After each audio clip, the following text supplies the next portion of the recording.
Hello, good morning. This is Wang Jian, a student who is currently studying in the University of Nottingham, near China, and applying for MACC program at Case Western Reserve University.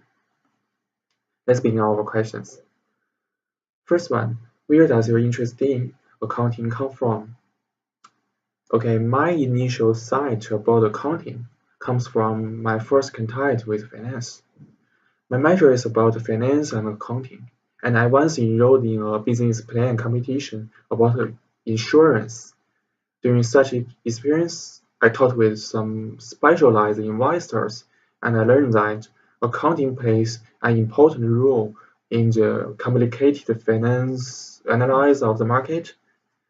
If we describe capital as a flow of wealth, such flow will eventually stream into the most valuable industries and companies. And accounting is to assess which one is valuable. During studying variable courses in the university, I can find that I'm good at mathematics and very good at using number to describe the operating conditions of companies. Compared by ambiguous types instruments of companies' condition, numerical data are more precise and objective in describing a firm or an industry. A finance intern, as a finance intern in Purdue Development Bank, I could even gain the sense of fulfillment when I gave advice to the department manager based on the financial statement. Also, there are always rules to regulate accounting process and let me sure of my practice. The assessments and evaluation are all based on the specific accounting rules and rather than intuition or impulsive judgment. So this is why I'm interested in the accounting. And let's move on to the second question. If I won a trip for free, where would I go and why? So I would like to go to the east coast of Australia.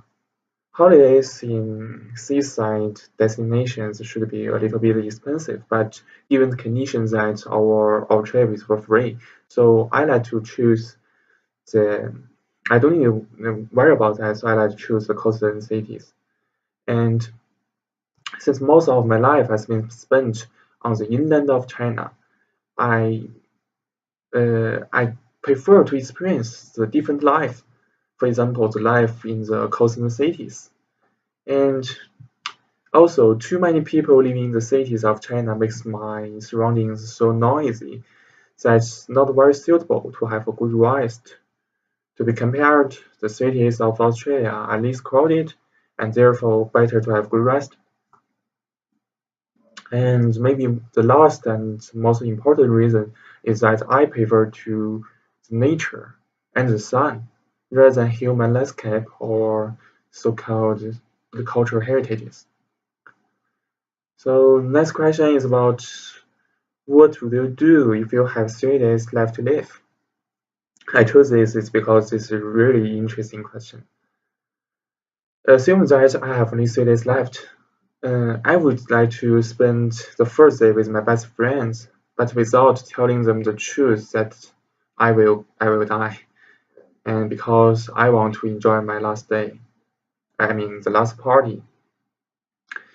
In the second day, I would stay with my parents, doing something they ordinarily do and doing something they prefer to do.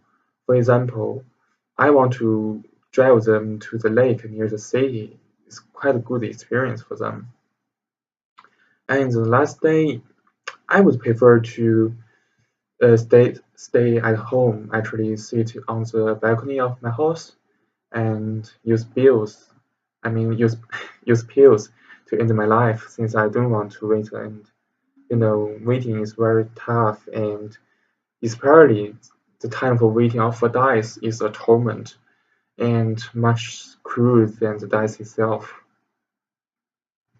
Okay, let's move on to the last question, which is if you could travel through time, where and when would you go?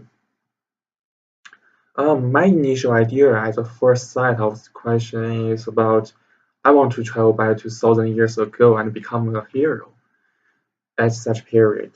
But I need to use some modern knowledge and technologies to help me. For example, I can travel to the Europe in 14th century, build safe and fast ships, and become the first man to find the Americas. The history would be changed. The history would be changed, and we can hardly find someone called Columbus. But when I come back to the 21st century, it's very likely that I cannot find my horse. You can imagine the situation that the whole China and half of the world has been occupied by a very powerful country. Let's say the very powerful Great Britain. And all of this bad ending is because the butterfly effect of what I did. So after thinking about that, my final decision is do nothing. Actually, not do nothing. I will travel, but I will do not any significant thing to change this world. I will just do as a single traveler of the time. So this is the end of this video. Thank you for watching. Bye bye.